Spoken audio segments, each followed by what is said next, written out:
Pipeline is a pipeline that's going to run from Alabama through Georgia into Florida, and there's going to be a compressor station that is going to actually transfer liquefied natural gas onto trains to be shipped overseas, or to the ports, then on the boats to be shipped overseas. It's going to be running right over Florida's main aquifer that supplies 70% of the water to Florida.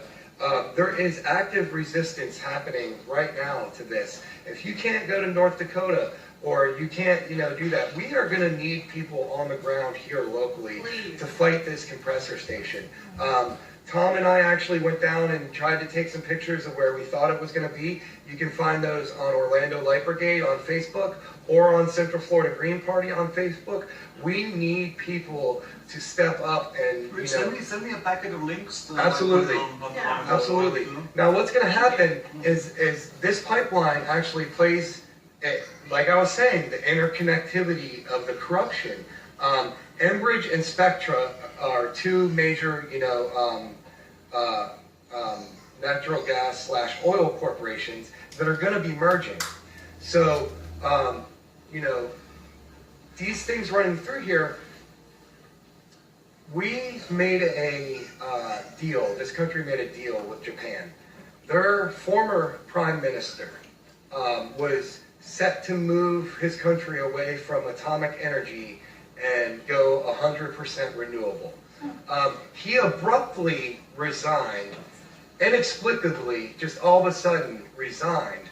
And then the new prime minister signed a liquefied natural gas. Renewables, they signed this liquefied natural gas deal with Japan. But those are, I've got to say, those are just symbolic gestures. I mean, right. They could be important. At least, the country can be more committed than Japan is historically, since the 16th century, committed to environment. They have to. Right. Well, but since then, since that happened, we've seen a massive explosion in fracking in this country. And that is to get liquefied natural gas. Japan is the world's #1 user importer of liquefied natural gas. Now you take that one step further, the Trans-Pacific Partnership. Under the terms of the Trans-Pacific Partnership, member nations would receive natural rights to all the resources of other nations, which means we would have to supply Japan with all the liquefied natural gas that they wanted under the terms of this treaty. Now, for those that are unfamiliar with how treaties work, say a county passes a law and the state supersedes it, okay? Say the state passes a law, well, the federal government can trump that. International treaties trump national laws. So even if we pass a law in this country, to ban fracking, a private corporation, under the terms of the Trans-Pacific Partnership, much like we're seeing with what the Keystone XL pipeline is doing under NAFTA, can sue American taxpayers under what's called the International Dispute Settlement Clause for an unlimited amount of money. Now, these international dispute settlement cases are tried by 3-panel corporate tribunals made up of corporate representatives, if generally not from the same companies that they're trying, but friendly companies. And we've been talking about the interconnectivity of these corporations. So if a corporate representative is actually hearing one of these cases, they know that if they make a certain ruling that could, hurt this corporation, it could also be used against their corporation in the future. Or if they make a ruling that's beneficial to this corporation, it could also be used to their benefit in the future. So right now, there's a $15 billion lawsuit that TransCanada, I believe it's TransCanada, is suing the United States government for rejecting the Sabal Trail Pipeline. The Keystone Pipeline, sorry. So the Sabal Trail Pipeline, to get back to that, that's going to lead to a massive push to frack Florida. Where does it pass? The construction is starting. It's going right now. They already have trucks there. West Orange County. Down to It's the compression station is scheduled near the Duke Energy plant. It'll come up down that's the where west side of Orlando, Right. and then there'll be another extension that goes through Kissimmee. Right. So it's going to actually pass through Orange County, pass through Osceola County. The compressor station is actually just south. It's in Poinciana, basically. in Osceola County. And that's where it goes on trains. And that's where it goes on trains. It's just someone else. It's It doesn't right benefit near the the people of our new country. Sunrail station. Right. And this Which stuff, people? this stuff is all getting shipped overseas. None of this is staying here. Right. This is a multinational Oh, we're swimming in corporation. gas. We don't know what Right. to do with it. And a big part of the push to get this, passed was, oh, Florida's going to need, we need this gas to help Florida.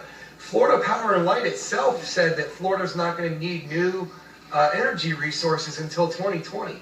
So it's a sham that's been perpetuated on the people of this Georgia and Alabama, the states of Florida, Georgia, and Alabama. And it's not going to us, it's going overseas. None of it's going to benefit us. Okay, so we're here at the top of the hour, broadcasting live from WPRK, Woodland Park, Florida, the best in basement radio, and Catching up on how little rationality is involved in the political It's kind of creepy how little like grounded stuff you can have for that type of stuff, no? okay, ground. Carolina, are you on? Yes, I'm here. Hi. Hi, everyone. How are you all doing? Good. What are you breaking a pipeline somewhere? What's up, Carolina? Our car broke down, of course, when they break ground. So, but I wanted to give you guys a little bit more information. So the Sabal Trail Pipeline, it is going from Alabama through Georgia into Florida. It's about 515 miles long, and along this particular line, there's going to be 6 compressor stations. In Florida, there's going to be 6 compressor stations. One in Hildreth, one in Denellen, those are northern Florida. We've got the Reunion compressor station coming in Osceola County. And in Osceola County, there's a very small line that's going up to Hunter's Creek. It's called the Hunter's Creek line. And then on the south, they have started working. It's called the Florida Southeast Connection. And that's going to go, that's 100% FPL. That's going to FPL. But what they're going to be, these are natural gas lines, so it's methane that they're shipping through the pipeline. At these compressor stations, like when we've talked about PPP in the past, we've always said, when they go to liquefy it, that's a process that's dirtier than coal. So this is what's happening at these compressor stations is they're doing the high pressure and they're going to be transporting it by rail. They're going to be transporting it on trucks and through, and also using it at the stations. The rail stuff is super scary. All aboard Florida, sorry, I keep mixing that up. They have discovered in Brevard County, the news, they found out that is going to have LNG cars along with those high-speed passenger cars. So that's why Rick Scott is pushing that project, whereas he's killed all our other high-speed rail projects. That was always working. Yep. And then there is one other line up in, there's a Citrus County line that goes out to the west. So these are all like heading for the port. There hasn't been much LNG on the rails at this time. The first group that has had approval was up in Alaska. So right now they have been approved, but the approval requirement is that they can only do 2 cars of this at one time and 8 cars per week. What they're planning on doing on the rail, this is not the high-speed passenger rail, but the line that they're going to correct. What they're planning on doing here in Florida is actually double stacking the LNG cars. So it's not just the pipeline. It's not. They're coming in rails. So if they're moving along the rail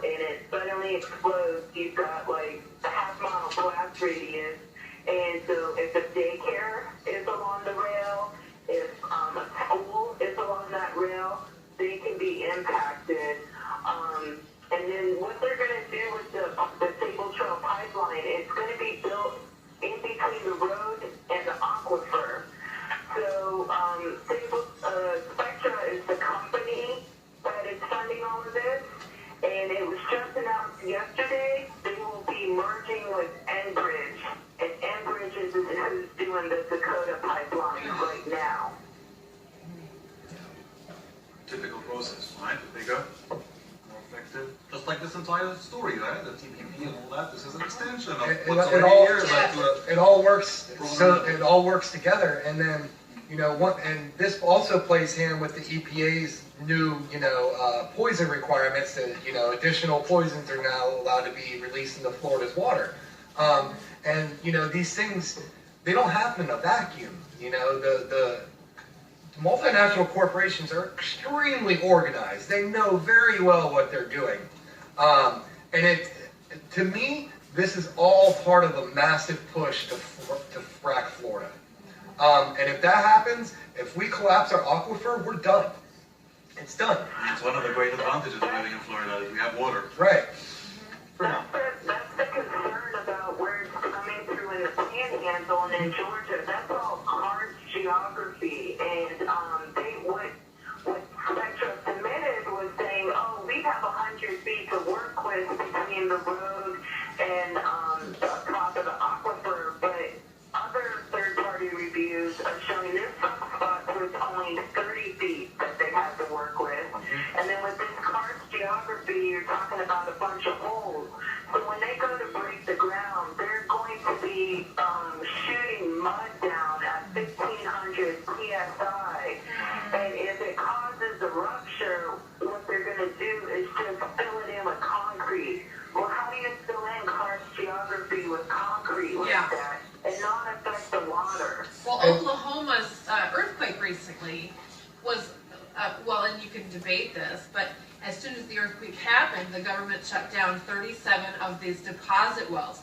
And they're depositing all the, crap into the ground below the level of what they're bringing out of the ground. And so that causes earthquakes, and we don't need that in Florida. We have enough to worry about. I'm from Pennsylvania originally. I've been in North Florida since I was 2. That's where the toilet catch fire. Right, and actually, like 20 miles from where I'm from, my uncle actually used to live here. It's Youngstown, Ohio. It's basically right on the Ohio-Pennsylvania border.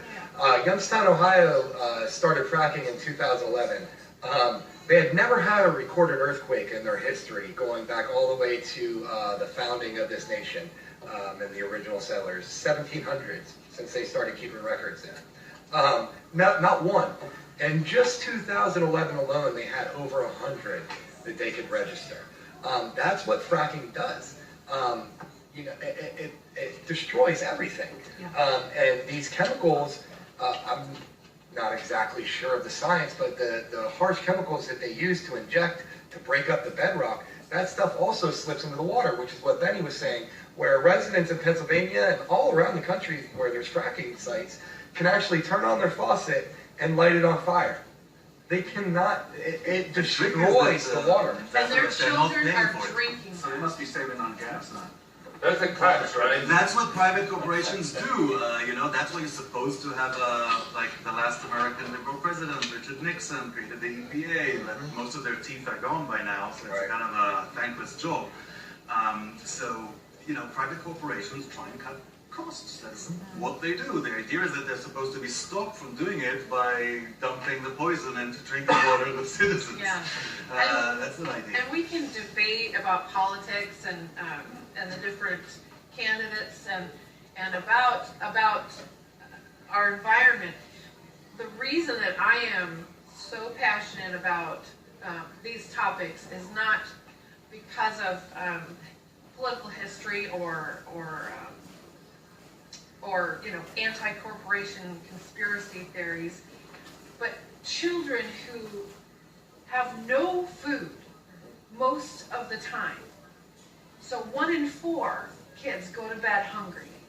And this was me as a kid. I was that girl. And I hate to see that in any child, no matter what color they are or where they live. Especially if it's so necessary. And it's always There's unnecessary. always All the natural Yes. and all catastrophe. Okay. Yes, and you can't do this to people, to humans. It's not right. And there's this fleecing happening. It's resources. It's everything. we pay taxes to corporations.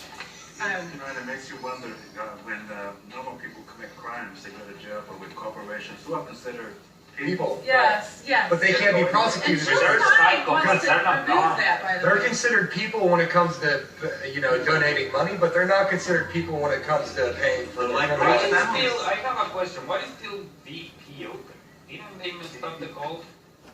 Yeah. Oh, Yeah. yeah. I'm They just were- wondering they why were they're very- still, They were still- very, very, very, very sorry about it. Yeah. They were really sorry about They it. were Wonderful really South They Korea. got they gave apologies to the Sorry. golf and that was it. Yeah, and We're you didn't sorry. hear about the gas leak in the East Coast or the other one in the Gulf Coast recently. You're not going to hear about that because they think, well, everyone needs to believe that this went away. No, That we fixed it, it's And you fine. can find, trains that have, blown up, carrying. You can find pipelines that have busted and ruined entire communities. This stuff is pervasive and prevalent. It's just you will never find it on the mainstream corporate media. And I don't, I'm not talking about the liberal media or the conservative media because I don't really see a whole lot of difference. They just represent two different sides of the one corporate party. I had a question with in respect to that we were talking over the break, and it was like, We have a real life example here, like the Sabal Trail Pipeline and compressor station. I mean, as an example, like this compressor station is going to be putting out 7 million pounds per year of carbon dioxide equivalent. That's just some of the emissions. Nitrogen oxide, 360,000 pounds per year. Where are the Democrats? Where are the libertarians? Wait, I have to say something. It's serious but funny too. Thank you, Obama. Oh, jeez. Yeah. I'm just Seriously, pointing it funny. out. Seriously, You have to though. laugh, but then I could cry, yeah. because what Karina was just describing. A few weekends ago, I did go up to the Sabal Trail Summit in Gainesville. There was a group there from Orlando, and they brought up Paramore. And Paramore, I'm not sure if you are aware, has some of the highest asthma rates in the country, the kids there, because of the pollution. So here we are going to Osceola County, where it's heavily Hispanic, and we're going to put this out in the air. And where is everyone talking about it? They're concerned about a lot of other things, and a lot of the things they are concerned about aren't valid, but there's deafening silence in Orlando. And I can't help but wonder, is this Buddy Dyer's link to TPP? Because we still don't know why he was an author of TPP. And not only an author, Carolina, but he actually proposed legislation at the 2012 Mayor's Conference where all the mayors around the country meet up and, decide how to go on these things. He proposed legislation in favor of it. And not only silence on the Sabal Trail Pipeline, but years and years and years of silence around TPP. We have worked on, TPP and fracking, and this, like you said, the silence is deafening. I've never heard anybody tell me that. What is it? And I don't know why that is. I will leave that to other people to speculate. But why is it not on their radar? I don't know. Yeah, recently with the algae blooms, we had a guest who was trying to sue people and nonpartisan and things like that. So that would again, it's awful what happened. I will say this. You can go to the Orlando Light Brigade Facebook page. There's a lot of information on not only the TPP, Sabal Trail, fracking, as well as the Green Party of Central Florida Facebook page. And we are actively planning to fight this. We'll be there. We need people to join us. Message us, get in touch with us. Please, we are going to need you. If the official politicians, if the politicians and officials don't want to help us, we'll do it ourselves. But we need people. Even if you're not going to be out on the ground, we're going to need support staff. We're going to need people helping because this has to be stopped. You can't. We're already being censored on social media. The oil companies, they're reaching out to the native folks and the GAPL. The oil companies, they're already attacking us. They're getting our comments hidden. We're responding to things and people are like, your comments there, but I'm not allowed to read it. So we're already being watched. There was something else I wanted to say. Earlier, you all asked about who approved this. So some of the different organizations involved, there is the DEP, there's the FERC, which is the federal group. They're involved because it crossed state lines. The pipeline that goes across I-10 never got any resistance because it wasn't ever picked up because people were watching the FERC database. And they never realized until that had already broken ground that that was even in planning. And then there's also the Army of Corps engineers in all 3 states involved that have also signed off on this. And what's interesting is in Georgia, Sabal Trail goes under 5 rivers in Georgia. It goes under 3 rivers in Florida. But in Georgia, the state legislature met and overwhelmingly voted to deny the river easement. And there was some agency that came in and had put an injunction on it and is letting the company move forward. So there's no mistaking that TPP is the worst case scenario, like we've been saying all along. They're not even, they're going to expedite, they're going to rubber stamp, and all of this is just going to be approved regardless of our water. They cannot promise us that they won't collapse the top of our aquifer when they go to do this construction. And so also we have all of that falling into our aquifer. 90% of Florida will be affected. So we're a peninsula surrounded by water, but what are we going to have to start doing? Getting bubbled water nonstop. It's just amazing on how many different levels they're trying to rush all of this and not let the public be aware of it or anything. Well, yeah, that's the point, and indeed, that the TPP is a stage further in globalizing these economically perversely structured markets. So again, I want to stress that this is nothing like even a textbook, unrealistic view of trade. It is a racket, but it's an ongoing struggle about this. And what's really ironic, especially when you look at the environmental stuff like this, is that we're doing it's somewhat egalitarian. We're starting to do to ourselves what we've been doing around the world to others. So now, poor Americans always got the very, the very light end of the legal protection. That's nature of the system of law. Typically, it's sad, but it's true. You get the protection according to your power. Right. Now our power is money. Is there any, what is Zephyr Hills and Nestle, who are... It is a national movement right now. And, we're not quite sure how things are going to unfold here in Florida. But, I mean, why are you living here if it's not for what our water and our wetlands and our beaches and all that? That's all going to be gone, and we're already seeing it go. Yesterday, in John's group that came on from the Southwest Clean Water Movement, somebody posted that they've got an infection from the Indian River Lagoon. So now we're on the East Coast with issues. Carolina, where can people go statewide, like say they're not in Orange County and they can't, connect with the Green Party or the Light Brigade? Is there a place on Facebook or a website that they can go to connect with the larger Florida movement?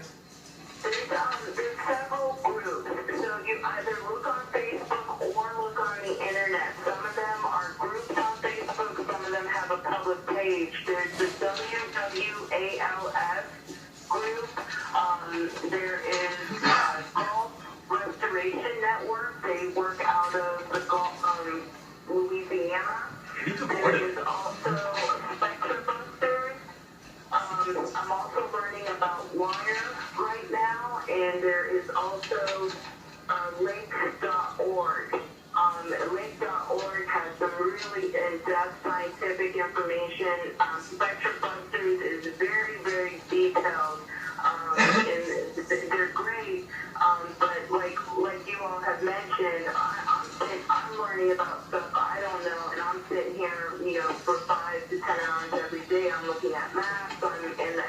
IRC database. Like the Sabal Trail, there's a docket number, CP15-17. But all these small little lines in the compressor station, they all each have their own separate docket numbers. So you're sitting here trying to cross-reference all these documents, and not just what we're used to, like if you want to think about Occupy Orlando being, going marching downtown with their signs, that's not what we're thinking about. We're thinking about how do we get this delayed? How do we get this so it's not just a simple, lease money spent to destroy what is ours. No, if they're going to do this to us, how is it going to cost them? We need to make them pay through the nose. One other group I forgot to mention, there is a Facebook group, Sabal Trail Pipeline. We are having to watch it closely. We have a lot of energy and oil folks trying to get in there and get us rattled. But the other thing that the Light Brigade has called for is nationwide is an economic boycott, just 1 hour a day, whether you can come help us or not. In your own home from 7 to 8 p.m., consider turning off the lights. OUC is involved in these pipelines. OUC will be getting natural gas from FPL. So all of us are involved in this nasty mess. I think that's a great point. It's like even an hour a day, an hour a week, if you could do something to help. It's overwhelming to think about all of the things that are going wrong in our society, and we don't want overwhelm. We want fighters. We want people to stand up and say, you know what? No, not anymore. And I'm sorry. Go ahead.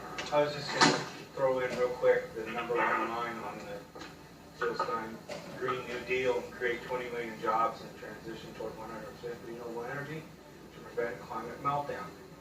On all aspects, if demonstrating or standing up and fighting pipelines is a little bit too much for them. Turning off your lights for an hour is a big step. And the other step is looking into solar power. We are the Sunshine State. It's finally possible, right? We have electric cars. I drive an electric car that's charged with my solar panels. This week is Drive Electric Week. On Saturday, there's an event at Wilmington College West. Drive electric, and there'll be electric cars for people to go and sit in and talk to the owners of. There's going to be a couple Model S Teslas there. Oh. So I encourage people to check out other things that we can do to save our energy, kick Duke in the nuts. Can I say that on here? Just did, so there you It's go. a food product. It's a food product.